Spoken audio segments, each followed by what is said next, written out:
आज से लाखों वर्ष पहले सत्य युग में जब ब्रह्मलोक में सभी देवताओं की सभा चल रही थी और उसका नेतृत्व स्वयं ब्रह्मदेव कर रहे थे, तब सभी देवताओं की सहमति से ब्रह्मदेव ने सूर्यदेव को कर्म राज्य का अधीश्वर बना दिया। सूर्यदेव काफी प्रसन्न हुए और खुद में गर्व महसूस करने लगे। यह गर्व धीरे धीरे अभिमान में बदल गया। इस अभिमान के चलते एक दिन सूर्यदेव को अचानक जोरदार छींक आ गई। यह मामूली छींक नहीं थी, क्योंकि इस छींक से एक शक्तिशाली असुर का जन्म हुआ। इसके बाद सूर्यदेव भी सोच में पड़ गए कि उन्हें छींक कैसे आ गई, जबकि देवताओं को इस प्रकार की कोई समस्या नहीं होती। वह असुर सूर्यलोक से बाहर निकलकर ब्रह्मांड के अंधेरे में भटकने लगा और इस घटना का आभास शुक्राचार्य को हो गया। शुक्राचार्य तुरंत उस असुर के समक्ष प्रकट हुए और उसे एक नई पहचान दी। उन्होंने उसका नाम रखा अहम सुर और उसे एक लक्ष्य दिया।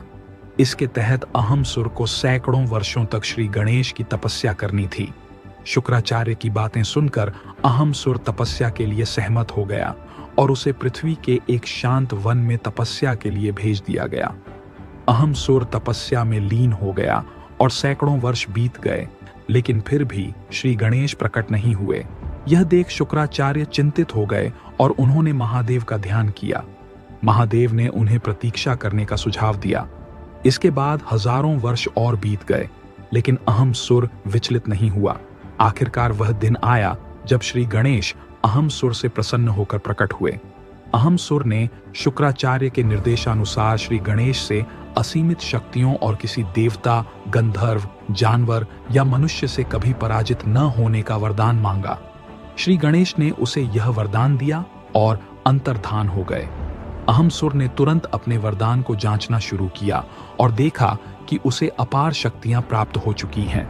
इसके बाद वह शुक्राचार्य के समक्ष प्रकट हुआ और उन्हें सारी बात बताई।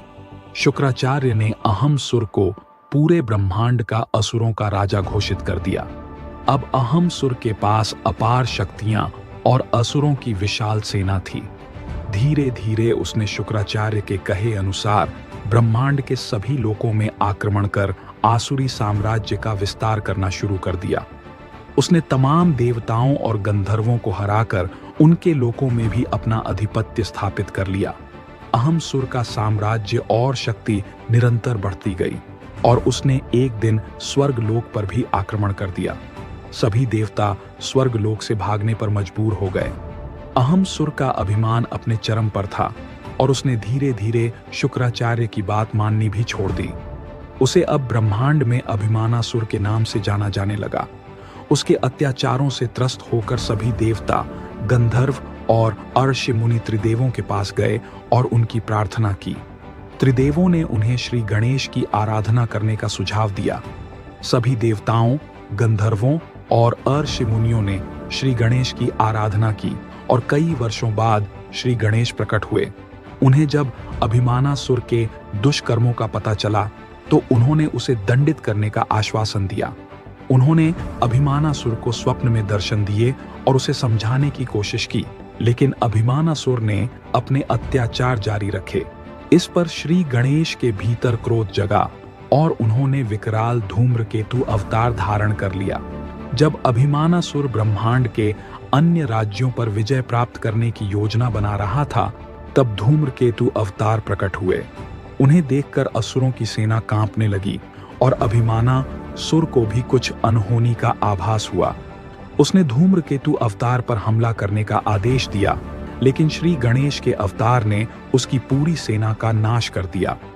इसके बाद अभिमानासुर ने श्री गणेश से प्राप्त शक्तियों का इस्तेमाल उन्हीं पर करने की कोशिश की, लेकिन कोई असर नहीं हुआ। अंततः अभिमानासुर श्री गणेश के चरणों में गिर पड़ा और दया की भीख मांगने लगा। श्री गणेश ने उसे माफ कर दिया, उसकी शक्तियों को सीमित कर दिया और उसे पाताल लोक जाने का आदेश दिया। अभिमानासुर ने उनकी बात मान ली और पाताल लोक चला गया। इसके बाद देवता, गंधर्व और अर्षि मुनि प्रसन्न हो गए और श्री गणेश ब्रह्मांड को अभिमानासुर के आतंक से मुक्त कर कैलाश लौट गए। तो यह था धूम्रकेतु अवतार का पूरा इतिहास। अगर आपको यह वीडियो पसंद आई हो तो एक लाइक जरूर करें